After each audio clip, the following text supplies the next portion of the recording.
I'm WastelandFirebird. We're at the Broke Village Fair. It's the biggest little car show in Australia. This sign, we gotta turn around. The sign is just, no. Australia, you do not understand the physics of operating a vehicle. And now it's a motorbike. On a road. That's the problem, is people argue with me about the sensibility of the sign that says roads are slippery for cars, and it has the tire tracks crossing one another. In the United States, the car is flat and there are two S curves in parallel because that's how a car would skid. The wheels would remain parallel. There's no way to have your wheels cross one another while skidding. And they say, well, of course they can cross one another if the car is like spinning in circles. Yeah, sure, okay. Okay, fine, you've won that debate, but you're gonna lose this one, baby. This is the worst road sign I've ever seen. Reduce speed, motorcyclists, because you don't want to skid around in such a way that your tire tracks cross one another. How would you still even be on the bike? If you can remain on your motorbike after your tire tracks have crossed one another, you are an expert and you don't need to worry about these signs.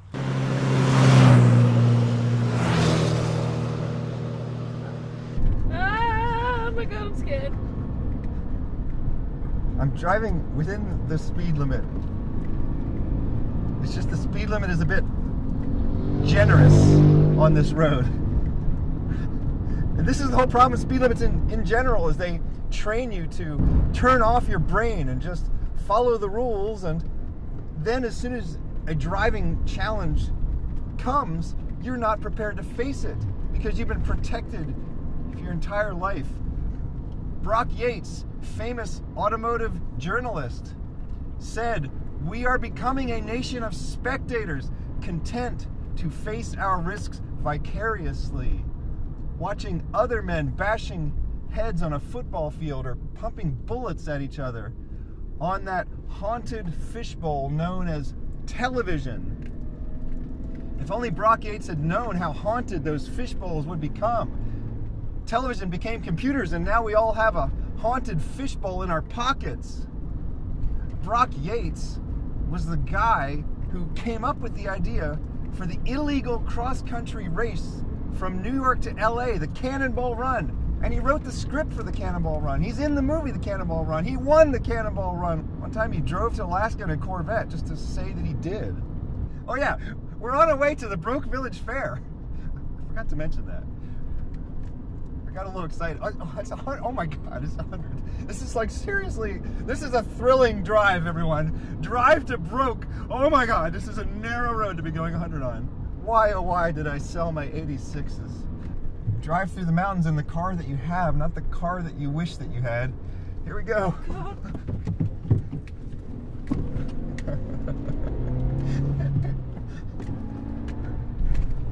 Oh boy. Oh God. Come on, bikies.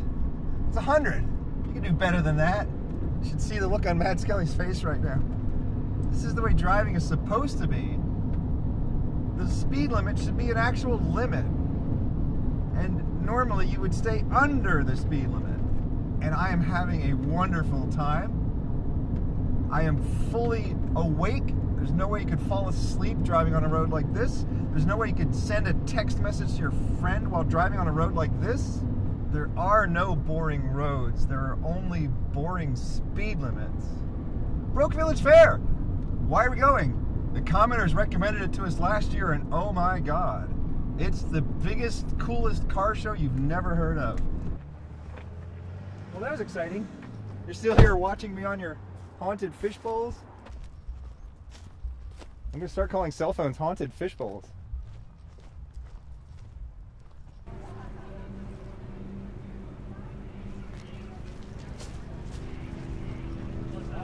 Okay. Eastern Creek.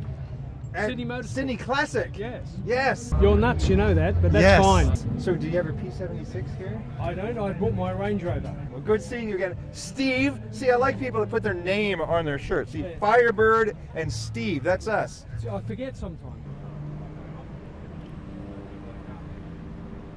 I'm not supposed to like these. They're supposed to not be the good ones, but some Aussies are with me on this. They're just awesome looking, come on. You have to love them. Datsun convertible.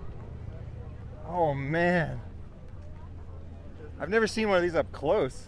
This is proof that before the Mazda Miata, Japan was already doing British sports cars better than Britain did. He's had this car for 37 years.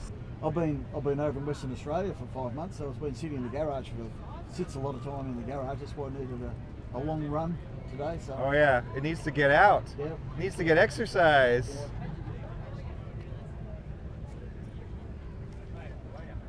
Down at Budgie Way, you did the video on the Perenni. On the Perenni, yes, the Perenni. That was- Yeah, that was so that cool. was a historic moment. Yes, it's not a Corvette, is it? Oh no, definitely not a Corvette, definitely a Holden. I was just telling somebody, I like don't remember people's faces. I remember their cars. Yeah.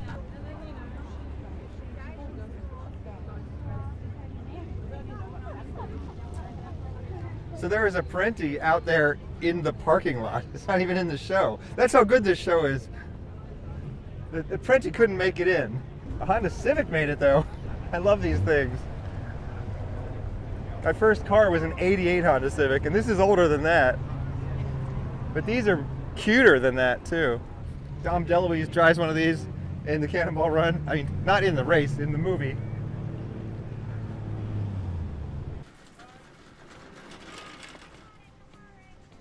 $10,000, huh? Oh yeah, it's a steal. This is the car that started it all. You don't see many of them around because it was seen as kind of an appliance, but it was extremely reliable and a lot of fun too. Now it's something special when you see something like this. Sometimes you see a car that disappeared for a good reason and you think, gosh, I'm glad that I don't own that.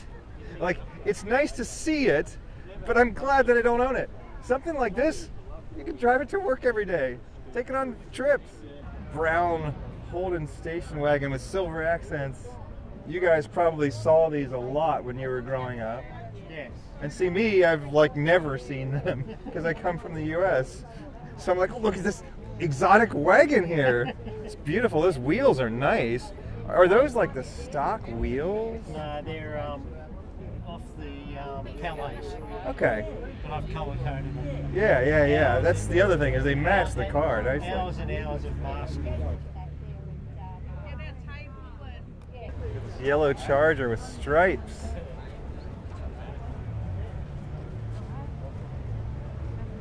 Not a drifter, but similar. Lemon twist.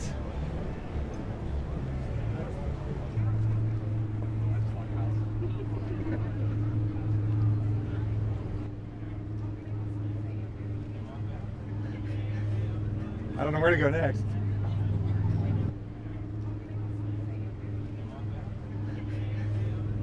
Austin Sprite. That is a tiny motor. 4 tiny cylinders. It's okay though, if it breaks, you just take the motor out of your lawnmower and stick it in there. Mini Moke! Mini Moke, Mini Moke, Mini Moke, Mini Moke!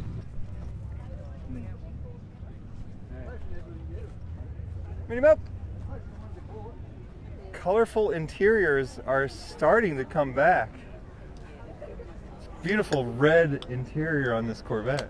I did. We watched you the other night on YouTube. I've never laughed so much in all my life. Yeah, well, I'm so glad to hear that. We try to do one every week, but the problem is that people rely on us coming onto their homepage. They just go to youtube.com and they expect me to show up on top. That's not the way it works. I have a small channel. You have to seek me out. This Holden Ute here.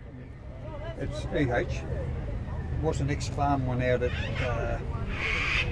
Peak Hill, and I ended up taking back the owner of it originally. I bought it the second owner, but he ended up being the 5th owner, and found it and took it back out, put it in his shed.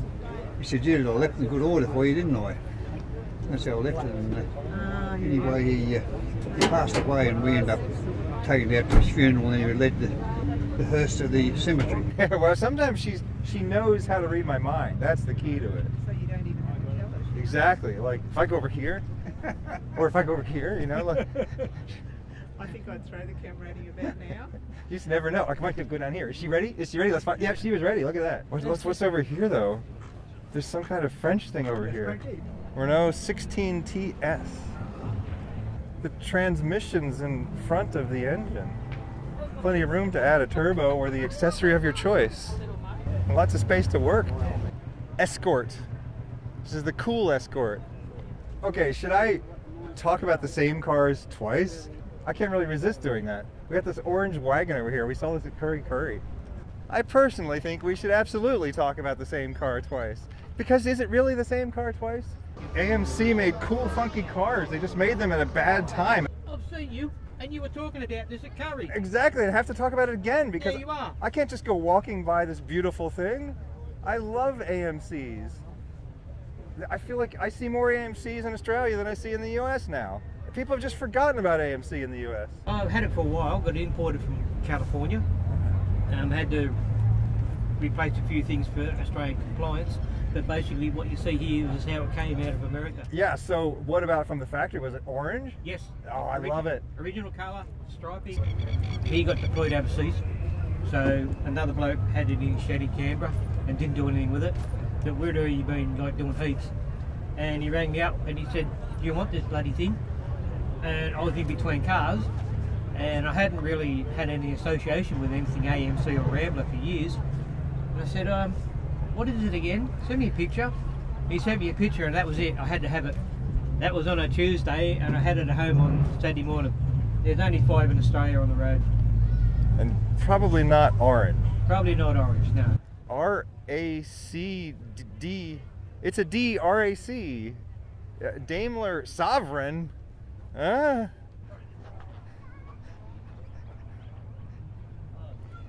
of course. Of course. The only reason I walk by these is because, of course.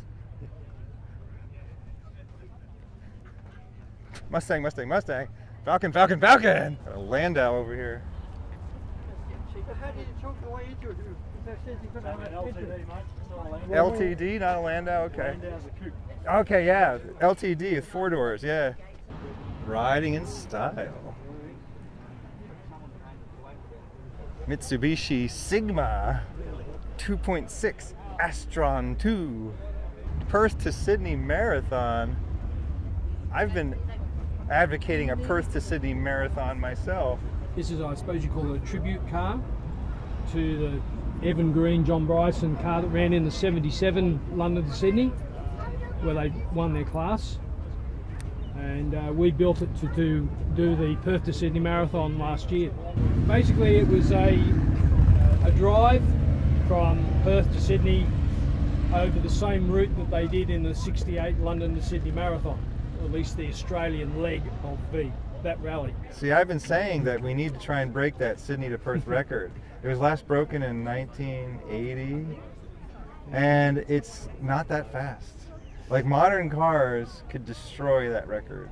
Oh, easily, yeah. Problem is circumnavigating the legal system. We have some tools for that, though. There's ways, and you can work with your confederates who are waiting ahead of you on the route. Or you could come into Australia with a driver's license that maybe isn't as important to you as your driver's license from your home country. And then you could just see what happens. So long as they don't lock you up, you'll be fine. I bet Australian prisons are pretty comfortable though, right? Like this is a 1981, it's basically the same car that came out in 1970. Are you saying though this body style has been around since 1970, the Range Rover? Yeah. I didn't know that. Yeah. This looks very, very 80s to me. So the fact that they made this design in the 70s, that's amazing. Yeah. We needed that on the Perth to Sydney. Oh yeah. I think our longest day was about 600 and something between fuel ups. Well, you still need to pee though, right? Yes, occasionally, yes. But and here's where you when do when you're out in the middle of nowhere. Get the close up here. Get the close up. Yes, tell us how you peed on this trip. Well, we pee like everybody else pees.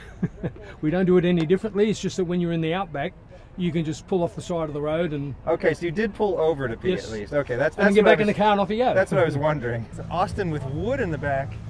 Look at this. Real wood. Wooden surfboard, wooden roof rack too. Did it come with wood on it from the factory? No. Okay, so a bloke by the name of Bob King from Wyong rebuilt it and engineered it, and he passed away 3 or 4 years ago or something, I think. it's just an Austin Woody that didn't exist until someone envisioned it and they made it exist. It's an L hood ornament, not an I hood ornament. What the hell is this thing? The hood ornament says I. It's a Ford LTD. Ford Focus RS. We did get these in the US.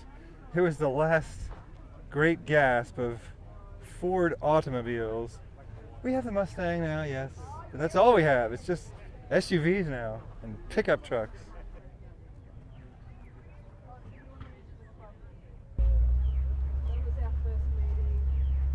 What do we have over here? Someone has done something terrible to a terrible car. But they've actually improved it quite a bit. I like it. It's a PT Cruiser that's been turned into a ute. I like that it has its own little section because it doesn't fit in with any of the other cars here. Look at that thing. I didn't even notice that. Wow. So I've imported a lot of parts in the States that might be common, but here they're very uncommon. So you pay the price, right? They're uncommon here, but people seem to love them, whereas in the US they're very common and no one cares. I designed it from start to finish. Rammed the motor in there, took it down Eastern Creek for drag racing, all the electrical, all the wire and all the tuning. I'm a Chrysler man through and through. I worked for Chrysler back in the 70s. But they were very underpowered, that's why. It had a 2-litre in it when I bought it as a write-off. I thought, what could you do with this? When you get out and walk quicker, that's how slow they work. Now, it's one of the fastest cars in Australia, probably. They tell me it's not pink, it's plum. It's pink.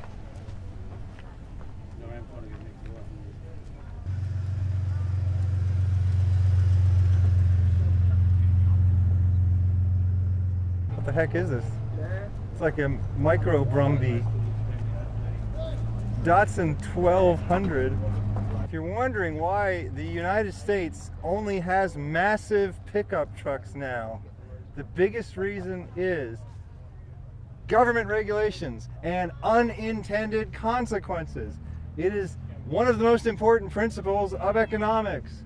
The fact is, they said we need different fuel economy standards for big trucks because they're big trucks. So the restrictions aren't as tight on big, massive trucks. You can have lower fuel economy, and that means you can have more power. And people want more power, and they like driving a big truck. And so that's all you have in the US now is these massive pickup trucks. People don't even drive cars anymore. It's either trucks or SUVs. And this is all an unintended consequence of stupid government regulations.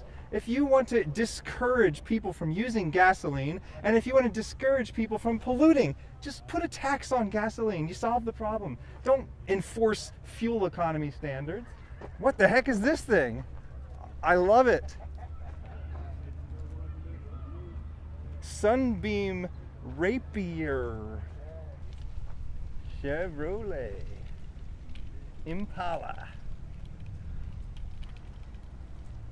Or as Wolfman Jack says, Chevrolet. Tonight's Midnight Special brought to you by Chevrolet. Chevrolet building a better way to see the USA. This Holden Statesman is actually for sale. You know that because of the handwritten sign indicating that it is for sale. Look at this original paint. It's got so much character. Someone needs to save this beautiful thing. Oh, the seats look original too. They look like my grandmother's couch.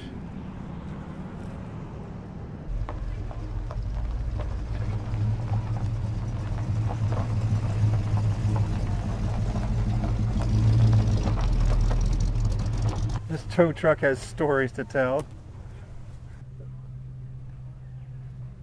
Hand-painted pinstripes, rusty motorbikes in back, wood steering wheel, scratches and dents. Everyone tells a story.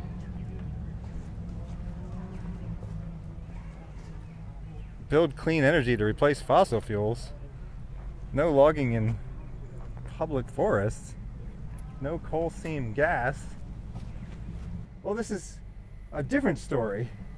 The person who drives this truck either has a sense of humor or they shatter stereotypes, and I am all for both of those things. This is the Kimberly we saw last year. Kimberly, I don't know what that is. These are actually kind of unusual and special because they were only sold in Australia. Austin Kimberly.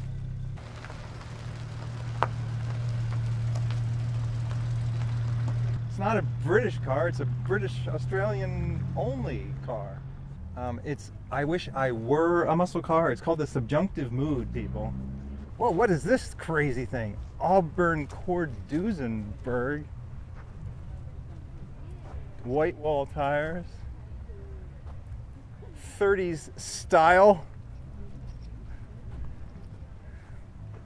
It appears to be American. Made in Connorsville, Indiana. There's a museum out there where you can see a couple dozen things like this if you're into these cords. Super cool, super stylish. The 30s seemed like a pretty cool time in the US to make cars. Well, They were pretty daring. it was a pretty awful time in the US, but if you could afford a car, you could afford a very cool car. I think they might be inviting us in, I'm not sure. Are we allowed to come into the bus? Thank you. What year was this made? 78. 78. So have you driven buses like this for a job? Yeah, I own it. Yeah. I've drove for, I've been in the business like about 52 years. Yeah, I've driven this all over the country. Ah, there we go. On your armrest there. Oh. Click that'll go back about 2 or 3 clicks. Saw this car last year. It's MR2 Mount Panorama Bathurst Edition. Mount Panorama Bathurst.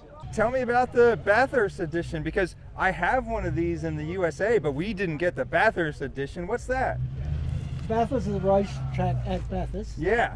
West of Sydney. You can even drive on it, right? It's like a public road. Yes, but you've got to stick to the speed limit. Oh, well, what fun is that? They have a couple of different races at Bathurst.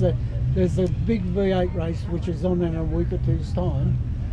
But they also have a 24-hour race for, I think they have a 12-hour race nowadays. There was an MR2 racing in the 12-hour in 1994, and I would normally not know that, but I was just editing a video about a Maserati that was in that race. They raced the car in 94 at Bathurst, one at Shamal in Bathurst. Running in 6th place at Bathurst, the glorious Maserati Shamal. And so I saw these cars in that race, and I was wondering if that's maybe why they had this edition. Yeah. John Smith said, I don't want to get involved in those, we're slowing each other up. And then 2 race drivers couldn't stay apart, Colin Bond. You know how hard Smithy goes. Gee, that was nearly a write-off. The kids couldn't believe I bought a yellow car. I've had it 20 years. They're right side by side. This is what I've been saying, is these Holdens and Chevrolets are very similar, but the Holden feels like it's only about 75 or 80% the size of the Chevrolet. Do you have a car in the show here today? No, just cruising. You're just spectating? That's it, Well, mate. that's what I'm doing too. What do you think of the show, though? I reckon it's good. I know, this How show good is, is that? no one even knows about this little, they think it's like little tiny town, little tiny show. Yeah. No, it's a huge show. And look at it, there's cars everywhere. It's a huge show, I love it. Look at this beautiful coral colored Holden wagon.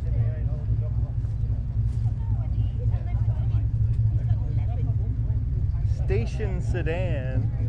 Oh, and the patina on this truck. That's more than just patina. It's actually become rust at this point, but it's not to say it's not beautiful. SS Group 3, Peter Brock. Oh, the Holden Sunbird. I think we saw this last year too. Holden Sunbird. I think we had a Pontiac Sunbird at some point in the US, but it didn't look like this. I was like, what the heck is that thing? Holden Sunbird. Sandman Ute. Sandman panel van is for making love in the back. The Sandman Ute, well, it's for exhibitionists. You're an employee of the channel, Matt Skelly. Everything you say can be used on this channel or used against you in a court of law as an... Come here. We see him at every car show. Come on. Monaro GTS Orange. There's a dog fashion show today. We missed the dog fashion show, unfortunately. Oh, this is beautiful Jaguar. It's a hatchback, a shooting brake E-Type.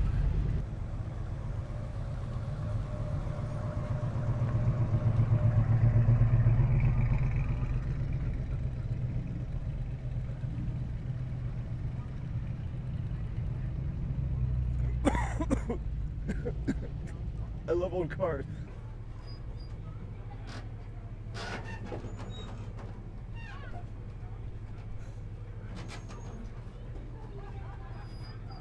If you drive from Sydney to Broke, this is the car you want to do it in.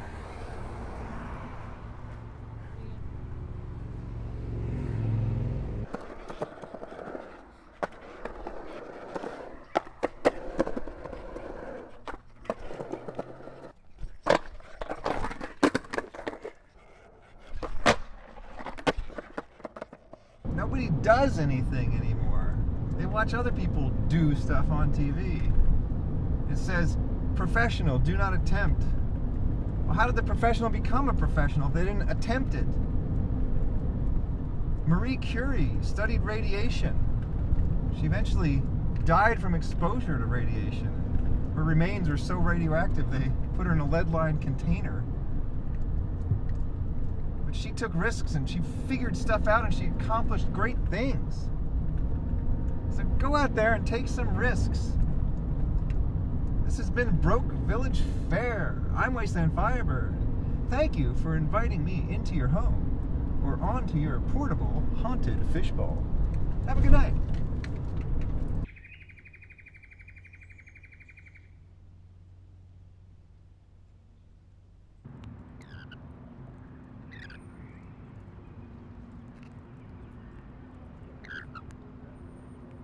Thanks to Matt Skelly for the camera work.